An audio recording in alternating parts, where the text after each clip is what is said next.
தமிழ் நெஞ்சங்களுக்கு வணக்கம். நேற்றைய தினம் ஒரு தீர்ப்பு, ஒரு அபூர்வமான தீர்ப்புன்னு சொல்றதா என்னன்னு சொல்றதுன்னு தெரியல. 2001ஆம் வருடம் ஜெயலலிதா அவர்கள் 91-96 இருந்துட்டு தோற்ற பிறகு மீண்டும் வெற்றி பெற்று வந்த பிறகாக திரு கருணாநிதியை கைது செய்தார்கள். அவங்க ஒரு ட்ராமா போட்டதெல்லாம் உங்களுக்கு ஞாபகம் இருக்கும். சன் டிவியில் வச்சு கொள்றாங்களேன்னு ஒரு இன்னைக்கு பாஷையில் சொன்னால் எடிட்டடுமோ அன்னைக்கு இது வீடியோ எடிட் பண்ணி டப்பிங் கொடுத்து போட்ட வீடியோ தெரியும். அவரை கைதுக்கு போலீஸ் வந்தால் அவரை போன்ற ஒரு சீனியர் அரசியல் அதிகாரி என்னை கடலில் தூக்கி போட்டாலும் மட்டையாக வருவேன் அதெல்லாம் சொல்கிறவர் கூப்பிட்ட உடனே வந்திருக்கணும். அப்படி இப்படின்னு எதையோ இழுத்து ஃபோன் பண்ணி சன் டிவியை வர வச்சு தன்னுடைய உறவினரான முரசொலி மாறனை வர வச்சு அங்கே ஒரு பெரிய ட்ராமா பண்ணி அதை சன் டிவியில் பெருசு பண்ணி அவங்க பண்ணாங்க.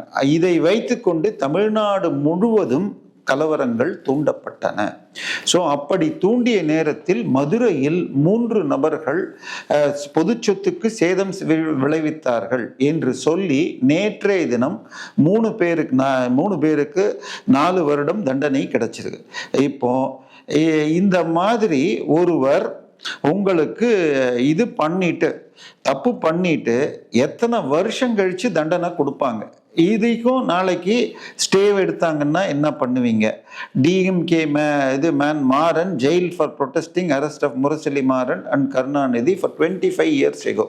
இதே மாதிரி ஹைட்ரோ கார்பன் திட்டம் வேண்டான்னு திமுக காசு கொடுக்க போராட்டம் நடத்திய விவசாய சங்கங்கள் தலைவர் பிஆர் பாண்டியன் உட்பட பல்வேறு பேருக்கு 8 வருஷம் தண்டனை கொடுத்தாங்க. சார், பொதுச்சத்தை சேதம் செய்வது உங்களுக்கு உரிமை இல்லை. நேற்றைக்கு பார்த்தீங்கன்னு சொன்னால் கூடங்குளம் போராட்டம் செய்த அனைவர் மீதும் வழக்கு வாபஸ். என்னங்க இது? எதுக்குங்க இது? நீங்க நினைச்சா ஒரு திட்டத்தை தடுத்துருவீங்க. தயவு செய்து இந்த சுற்றுச்சூழல் பயங்கரவாதிகள் பேச்சை நம்பினால் எதுவும் பண்ண முடியாது உலகத்தில். இதை நான் கூட சொல்ல வேணாம். உச்ச நீதிமன்றம் போன வாரம் ஒரு சீஃப் ஜஸ்டிஸ் சொன்னார், இந்தியாவில் ஏதாவது ஒரு திட்டத்தை சுற்றுச்சூழல் போராளிகள் எதிர்க்காமல் இருந்திருக்காங்களா அப்படின்னாங்க. சார், கைது விசாரணைக்கு அழைக்கிறதுங்கிறது சாதாரணமான விஷயம். திரு மு கருணாநிதியை கைது செஞ்சா கோர்ட்ல போனா விடுவிச்சிட போறாங்க. வாரண்ட் இல்லாம பண்ணாங்க, இதெல்லாம் அடுத்த விஷயங்கள். பட் அதுக்கு போராட்டம் பண்ணி இதுக்கு அடுத்ததாக உங்களுக்கு அதிமுக காலகட்டத்தில் 3 பேரை இதுக்கு தருமபுரியில் பஸ்ல மாணவிகள் எரிச்சான்னாங்க. சரி, அது தப்புன்னு பார்த்தா திமுக தினகரன் பத்திரிகை அலுவலகத்தில் 3 பேரை அழகிரியுடைய ஆதரவாளர்கள் உயிரோடு எரித்தார்கள்னு நடந்தது. ஸோ திமுகவும் அதிமுகவும் அவங்களுக்கு பேர் என்னங்க? திராவிட மாடல். இந்த கலவரங்கள் கலகங்கள் செய்வது போராட்டம் இல்லை. போராட்டங்கள் என்பதே குறையணும். அப்படி பண்ணா இன்னைக்கு ஆன்லைன்ல கூட பண்ணலாம் போராட்டத்தை, கையெழுத்து இயக்கம் போட்டு பண்ண முடியும். ஸோ இந்த விஷயத்துல இதுவும் ஸ்டே போகுமா? ஏன்னா தப்பு பண்ணவனுக்கு தண்டனை வாங்கி தரத்துக்கு 25 வருஷம்.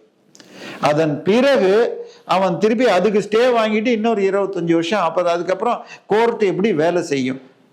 நம்ம சிவாஜி கிருஷ்ணமூர்த்தின்னு ஒருத்தர் இருக்காருங்க, ஒரு மாபெரும் திராவிட மாடல் ஈவேராயிஸ்ட்னு சொல்றதா, அண்ணாயிஸ்ட்னு சொல்றதா, கருணாநிதிஸ்டான்னு சொல்றதான்னு தெரியல.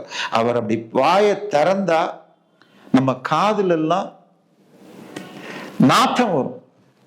அப்படி கீழ்த்தரமாக பேசுபவர்.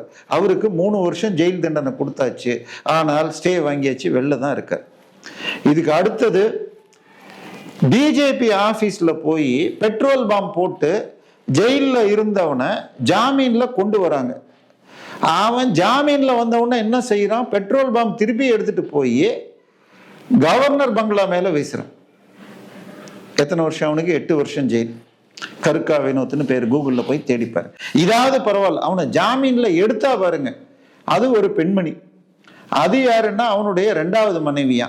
அவ தன் குழந்தை படிக்கிற +1ல சக மாணவிகளை உங்களுக்கு பார்ட் டைம் ஜாப் சம்பாதிக்க வழித்தை பண்ணி தரேன்னு சொல்லிட்டு பிராத்தல்ல ஈடுபட்டான்னு கைதானான்னு வந்துச்சு.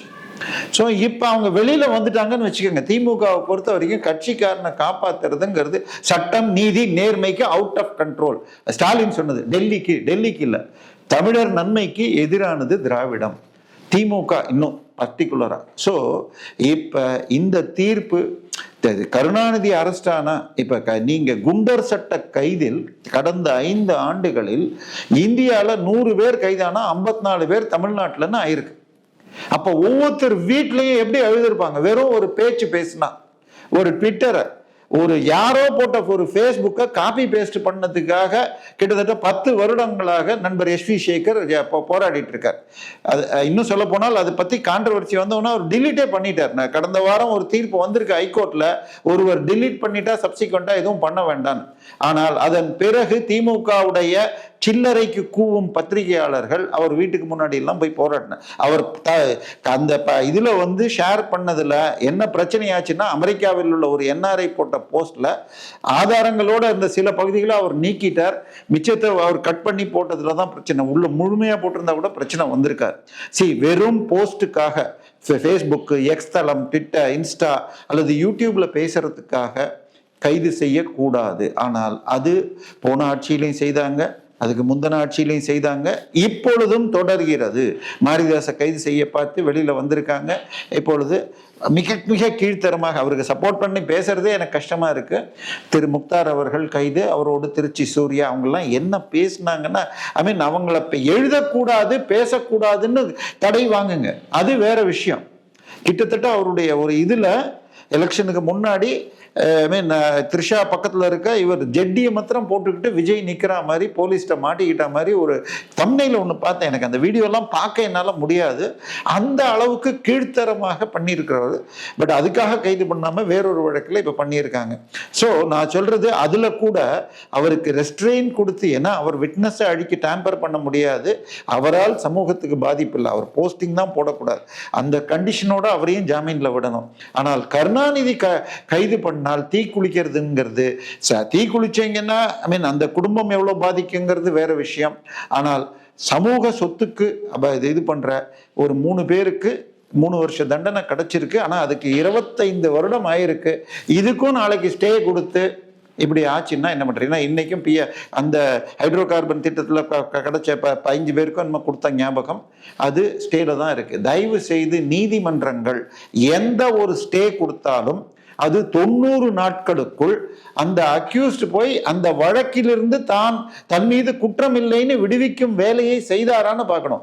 ராகுல் காந்தி 2023 செப்டம்பர்ல எனக்கு நான் கீழ்த்தரமாக பேசினேன் தகுதி நீக்கம் செய்ததுக்கு ஸ்டே கேட்டார். ஆனால் இப்ப இந்த இது முடிஞ்சு 2 வருஷம் முடிஞ்சாச்சு. அப்போ ஒரு 4-5 மாசம். ஸோ 40 மாசம் முடிஞ்சு இன்னும் அந்த வழக்கு அடுத்த தடவை ஹியரிங்க்கு வரல. அப்ப எதுக்குங்க அந்த ஸ்டே கொடுப்பது? உங்களுக்கு இன்னொரு வாய்ப்பு, நீங்கள் உங்களை குற்றமற்றவர்னு சொல்றதுக்கு. ஸோ குற்றவாளி என்று நிரூபிக்கப்பட்ட வழக்குக்கும் ஸ்டே, இது குற்றம் நடக்கிறது ஸ்டே, இப்படியே போயிட்டு இருந்தா எங்க இருந்து நீதி பரிபாலனம் ஆகும்? இப்ப இருக்கிற டிஎன்எஸ் படி 45 நாள்ல ஒருத்தருக்கு தண்டனையே வாங்கி தர முடியும் வழக்குகளை. உதாரணமாக விளாத்திக்குளம் வழக்கில் இப்ப தண்டனையே கொடுக்கப்பட்டுள்ளது. நேற்றைக்கு 34 நாள்லயே அந்த சூலூர்ல நடந்த சிறுமி வழக்கிலையும் இது சார்ஜ் ஷீட் போட்டாங்க.